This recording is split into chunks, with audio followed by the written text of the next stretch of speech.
السلام علیکم ورحمۃ اللہ وبرکاتہ۔ دوستو، آج تک آپ نے جناتوں کے بارے میں بے شمار باتیں سنی ہوں گی۔ جنات ہوتے ہیں، اس بات میں کوئی شک نہیں ہے، اور جو شخص اس بات پر شک کرے اس انسان کو کسی روحانی مخلوقات سے کبھی بھی سامنا نہیں ہوا ہوگا، اس لیے انسان اس پر شک کرتا ہے۔ بھوت پریت جنات، ان کے بارے میں مختلف رائے لوگوں کی رہتی ہے۔ کئی لوگ جناتوں پر یقین کرتے ہیں تو کئی لوگ اسے محض ایک وہم سمجھتے ہیں، یا پھر لوگوں کی گپ شپ کی لوگ جھوٹ کہتے ہیں۔ لیکن دوستو، جنات حقیقت میں ہوتے ہیں۔ اسلام کی پاک کتاب قرآن مجید میں بھی جناتوں کا ذکر آیا ہے۔ اسی بات سے ہم اندازہ لگا سکتے ہیں کہ جناتوں کی وجود میں کتنی سچائی ہے، کہ قرآن کریم کی ادھکتر چیزوں کو آج دنیا والے کھوج کر ثابت کر رہے ہیں، جنہیں قرآن نے 1400 سال پہلے ہی بتا دیا ہے۔ بہرحال دوستو، آج کا یہ ٹاپک جنات سے ہی ریلیٹڈ ہے۔ آج کی اس ویڈیو میں ہم آپ کو بتائیں گے کہ مرغے اور جنات میں دشمنی کیوں ہے۔ انٹرنیٹ پر بہت تیزی سے وائرل ہو رہی اس معلومات کے بارے میں ہم انسان کو جاننا چاہیے۔ آخر جنات اور مرغے میں دشمنی کیوں ہے؟ کئی بار آپ نے بھی اس سے ریلیٹڈ ویڈیو دیکھی ہوگی، لیکن آج ہم آپ کو تفصیل سے بتائیں گے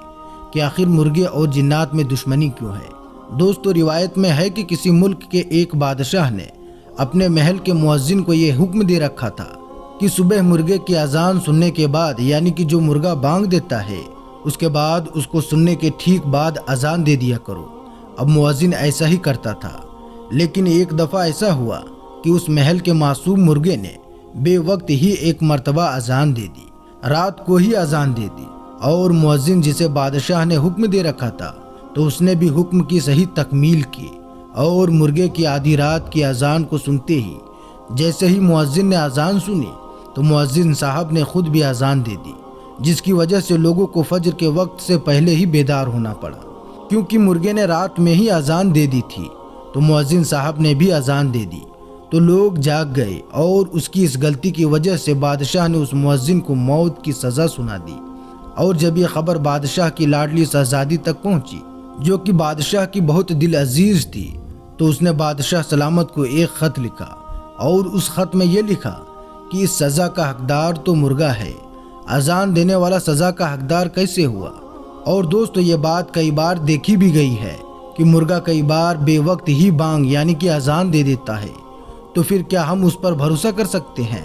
تو آج کی اس ویڈیو میں ہم آپ کو اسلامک پوائنٹ آف ویو سے، اور اسپیشلی حضور اکرم صلی اللہ تعالیٰ علیہ وسلم کی احادیث مبارکہ سے یہ جاننے کی کوشش کریں گے کہ مرغے کی بانگ دینے یعنی کہ اذان دینے میں آخر کیا حکمت پوشیدہ ہے۔ میرے دوستو، ایک مرتبہ باب العلم حضرت مولا کائنات امام علی ابن ابی طالب علیہ السلام سے ایک شخص نے سوال کیا کہ یا علی، ہمیں ایک بات سمجھا دیں کہ آخرکار مرغا اونچی آواز میں اذان کیوں دیتا ہے؟ جو مرغا بانگ دیتا ہے اس کے مطابق اس شخص نے حضرت علی سے سوال کیا، تو یہ سن کر مولا علی علیہ السلام نے ارشاد فرمایا کہ اے شخص، تو یہ خوب جان لے کہ یہ کائنات اور اس میں قائم یہ زمین ہم انسانوں کی پیدائش سے لاکھوں سال پہلے آباد تھی، اور اس زمین پر اس وقت تک جنات رہا کرتے تھے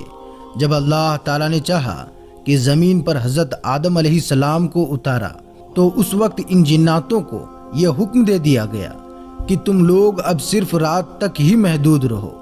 یعنی کہ رات تک ہی تم محدود ہو جاؤ۔ اور اس وقت یہ مرغا جو کہ پرندوں کی شکل میں ہے، جو کہ فضاؤں میں اڑا کرتا تھا، اس مرغے کی اڑنے کی طاقت ختم کر دی گئی، اور اس کی آواز کو مزید بلند کر دیا گیا،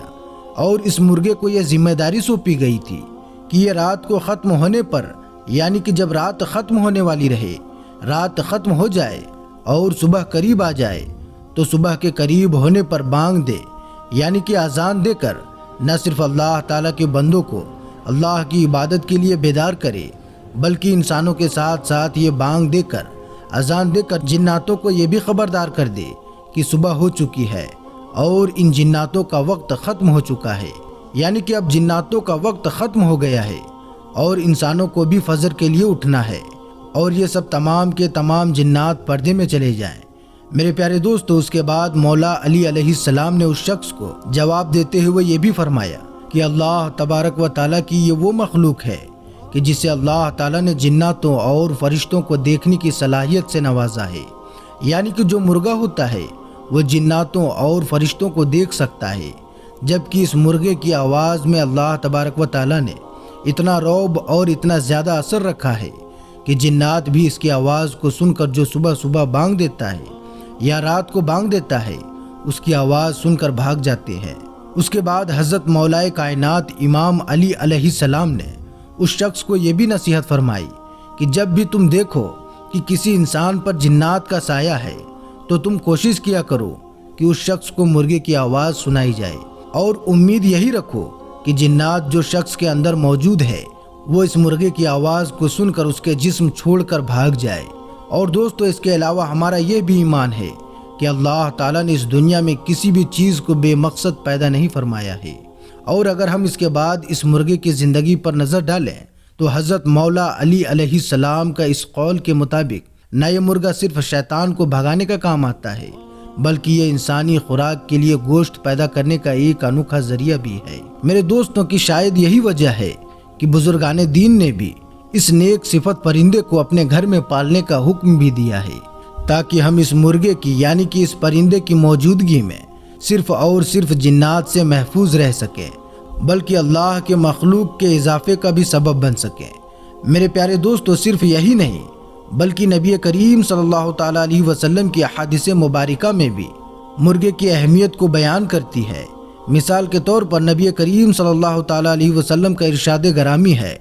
کہ جب بھی مرغے کی بانگ سنو، مرغے کی آواز سنو تو اللہ تبارک و تعالیٰ سے اس کے فضل کا سوال کرو، کیونکہ مرغے فرشتے کو دیکھ کر ہی اذان دیتے ہیں۔ اور آگے آپ نے مزید فرمایا کہ جب بھی گدھے کی آواز کو سنو تو اللہ تبارک و تعالیٰ سے پناہ مانگو، کیونکہ وہ شیاطین کو دیکھ کر، شیطانی قوتوں کو دیکھ کر اپنی آواز کو بلند کرتا ہے۔ اور ایک جگہ اور ارشاد فرمایا گیا ہے کہ سب سے بری آواز ہے وہ گدھے کی آواز ہے۔ تو دوستو، آپ کو یہ انفارمیشن کیسی لگی؟ آپ ہمیں کمنٹ سیکشن میں ضرور بتائیں، اور اسی طرح کی انفارمیٹیو اور ہسٹوریکل ویڈیو دیکھنے کے لیے ہمارے چینل کو سبسکرائب کیجیے۔ ویڈیو اگر پسند آئے تو زیادہ سے زیادہ لائک اور اپنے فرینڈ سرکل میں، اپنے دوستوں احبابوں میں ضرور شیئر کیجیے۔ تو دوستو، ہم دوبارہ ملیں گے ایک اور نئی اور بہترین ویڈیو کے ساتھ۔ تب تک کے لیے خدا حافظ۔